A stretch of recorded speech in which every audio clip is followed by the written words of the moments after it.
जय हिंद दोस्तों, कैसे हैं आप सभी लोग। आशा करता हूं आप सभी ठीक होंगे, स्वस्थ होंगे और मौज कर रहे होंगे। मैं अंकित एक बार फिर से आपके अपने YouTube चैनल वासुदेवा एजुकेशन में आपका स्वागत करता हूं। जैसा कि नीट 2025 की बात करूं, मैं नीट 2024 की बात करूं या एनटीए की बात करूं, पिछले गत वर्षों से वो लगातार अपनी स्ट्रेटजी के खिलाफ फेल होता जा रहा है। चाहे नीट 2024 के लीक पेपर की बात करूं, चाहे मैं नीट 2025 के इंदौर सेंटर्स की बात करूं, वो बराबर फेल होता जा रहा है। अब उसके रीजन क्या है? बहुत सारे रीजन है। एनटीए कहां गलती करता है मुझे नहीं पता। जितनी बड़ी संस्था अगर गलतियां करने बैठ जाए तो सीधी सी बात है, कहीं ना कहीं कोई ना कोई बीच में सुराग तो पड़ा है।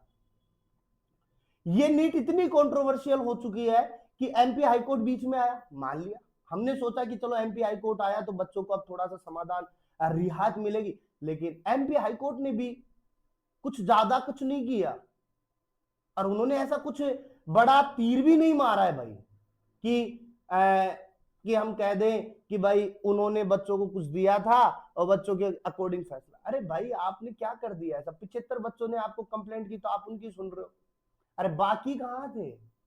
बाकी भी तो है ना। जैसा कि मैं बात करूं यहां पे नीट एस्पिरेंट्स के साथ में इंसाफ होगा या नहीं होगा, इसकी तो हम चर्चा कर ही रहे हैं। साथ में मैं आपको देखो एक कटिंग दिखाता हूं न्यूज़पेपर की। दैनिक भास्कर के अंतर्गत ये रिपोर्ट छपी थी। 26 जून के बाद में अंतिम सुनवाई, फैसला रिजल्ट पर लागू होगा। नीट यूजी जो छात्र परीक्षा के खिलाफ कोर्ट पहुंचे थे, उन्हें छोड़कर बाकी के रिजल्ट जारी कर दो। अरे रिजल्ट जारी करो ना, मना कौन कर रहा है आपको? लेकिन इंदौर के तो देखो, इंदौर में मैंने पहले भी बताया था आपको, हमारे एक्सपर्ट ने भी बताया कि इंदौर में 18 सेंटर थे और इन 18 सेंटर में 8,790 बच्चे थे, जिनमें से 75 ने कंप्लेंट की। अच्छा, घटना क्या है तो वो समझो आप कि हमें पता है कि 4 मई को नीट का पेपर हुआ, सेंटर सभी जगह डाले गए। अब कुछ सेंटर्स जो थे, इस बार एनटीए ने पर्सनली गवर्नमेंट स्कूलों को दे दिया। और मैंने पहले भी बताया था कि गवर्नमेंट स्कूलों के अंतर्गत कितनी ज्यादा अनियमितताएं देखने को मिलती है।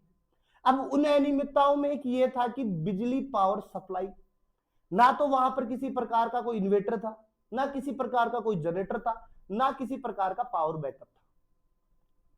तो इंदौर के अंदर एक प्राकृतिक आपदा हुई, तूफान आया, आंधी आई, और उसके अंदर इंडिया में सबसे पहले बिजली कटती है। हमें पता है, आंधी थोड़ा सा पेड़ ऐसे जट जट जट 3-4 बार हिलाना और बिजली वालों ने बिजली काट दी, वहां बिजली पूरी कट गई, तार वार टूट गए। अब जब तार वार टूटे बेटा, तो 8,790 बच्चे ही प्रभावित हुए ना। अब पहुंच गए 75। अरे भाई आगे वालों को सपोर्ट नहीं था, आगे वालों ने दिमाग नहीं लगाया क्या हो सकता है क्या नहीं हो सकता है, तो क्या उनको आप उसके बेस पे छोड़ दोगे? अच्छा मेरी एक बात समझो आप, जैसे चुनाव आते हैं सरकार वोट मांगती है, क्या सरकार सबके घर घर जाकर वोट मांगती है? सपोज इन सरकार ने 100 लोगों से वोट मांगा और 200 की आबादी है, तो क्या सरकार 100 का साथ देगी, 200 का नहीं देगी? फिर ऐसा समझो एक बच्चा अपनी मां से रोटी मांगता है, उसके 4 बच्चे हैं, तो क्या मां अपने एक ही बच्चे को खाना खिलाएगी, 4 बच्चों को छोड़ देगी?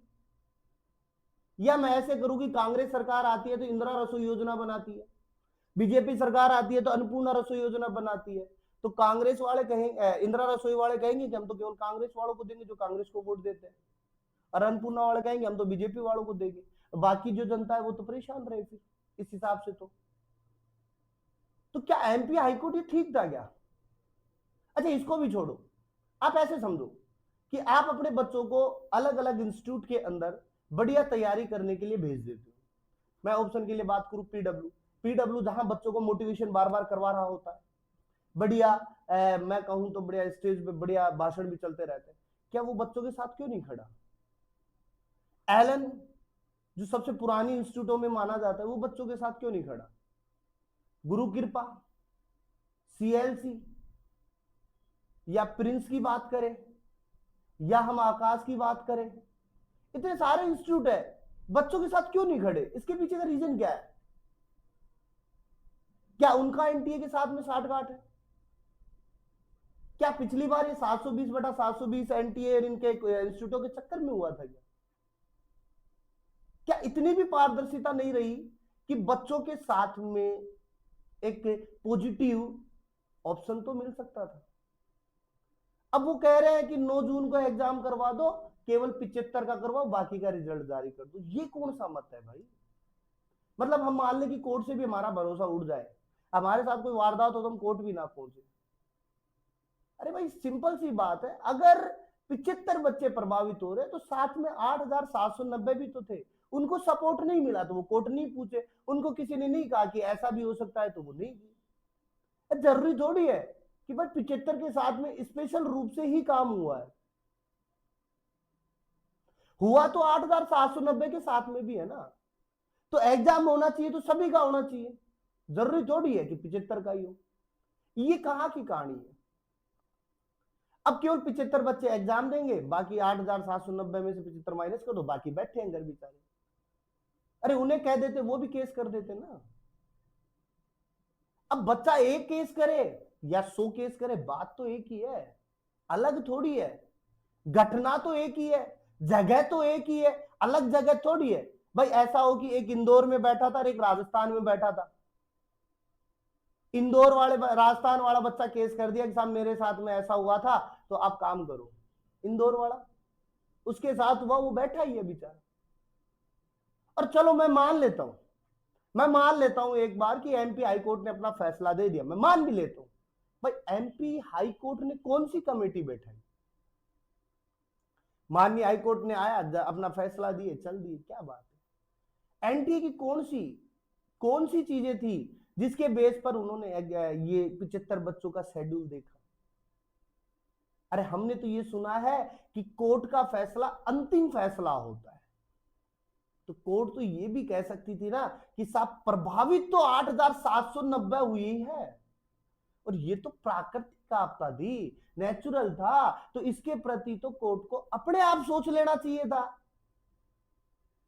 अलग से कंप्लेंट थोड़ी है। और चलो मान लेते हैं कि 8,790 में 75 का करवा रहे हो, क्या उन बचे हुए बच्चों के साथ में इंसाफ कर रहे हो क्या आप? मुझे तो नहीं लगता आप लोग इंसाफ कर रहे हो। अच्छा मैं उन पेरेंट्स से पूछना चाहता हूं, क्या वो खुश है क्या?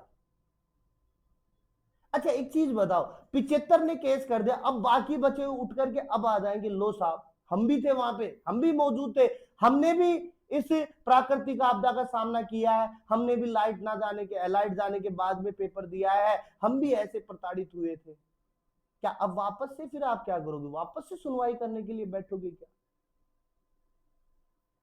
और मैं तो सीधी सी बात पेरेंट्स से पूछता हूं कि इतनी ज्यादा फीस देने के बाद भी अगर कोचिंग वाले आपके साथ में नहीं खड़े हैं,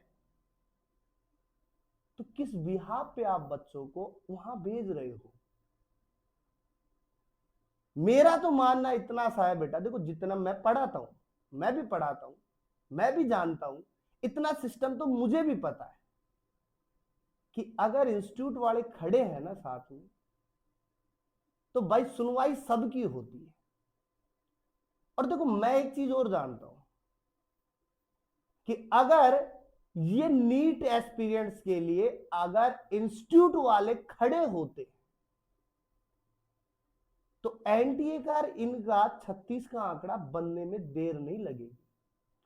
और जब 36 का आंकड़ा बनेगा ना बेटा, तो ये बहुत ज्यादा नुकसान के साथ में जाएगा। क्यों? क्योंकि रिजल्ट डिले हो जाएगा, और रिजल्ट डिले होगा तो इन इंस्टीट्यूटों के बैच भी क्या होंगे? डिले होंगे, और इनके बैच डिले होंगे तो शायद आने वाला जो बैच होगा, आने वाले जो बच्चे होंगे वो थोड़े से प्रभावित होंगे, और प्रभावित होंगे तो इनकी फीस के अंतर्गत जो पेमेंट आप बड़ा बड़ा अफोर्ड करके देते हो ना, उनमें भी होगा। तो ये तो नहीं है इंस्टीट्यूटों वालों की सीधी सी है कि भाई बच्चों का हो गया, बच्चे जाने, उनका काम जाने, अपन को कोई मतलब नहीं है। अगर हम इसमें फंसते हैं तो हमारी दुकानें बंद होते टाइम नहीं लगेगी, और हमारे अगर बंद होते टाइम नहीं लगेगी तो हम क्या करेंगे? और मैं उन यूट्यूबरों से, जो महान टीचर्स हैं, यूट्यूबर्स हैं, मैं उनसे भी एक बात पूछना चाहूंगा कि आप हर एक मुद्दे पर तो खड़े हो जाते हो, इस मुद्दे पर क्यों नहीं खड़े हो पा रहे? क्यों जवाब नहीं दे पा रहे? क्यों सवाल जवाब नहीं कर पा रहे? आप हर चीज के लिए काम करते हो तो इसके लिए क्यों नहीं? तो मेरा सभी पेरेंट्स से एक सवाल है, क्या एमपी हाई कोर्ट अपना फैसला बदल पाएगा? क्या ये 75 बच्चों के अलावा अन्य बच्चे अगर केस दर्ज करवाने के लिए पहुंच जाए तो अभी तो 9 जून बेटा, क्या होगा वो देखते हैं। तो मेरा सीधा सा फंडामेंटल एक ही है बेटा, अगर जो बचे हुए हैं ना वो भी अपनी अर्जी लेकर के पहुंच जाओ। अगर पहुंच गए ना तो जरूर कुछ ना कुछ होगा, जरूर कुछ ना कुछ आपको फायदा मिलेगा।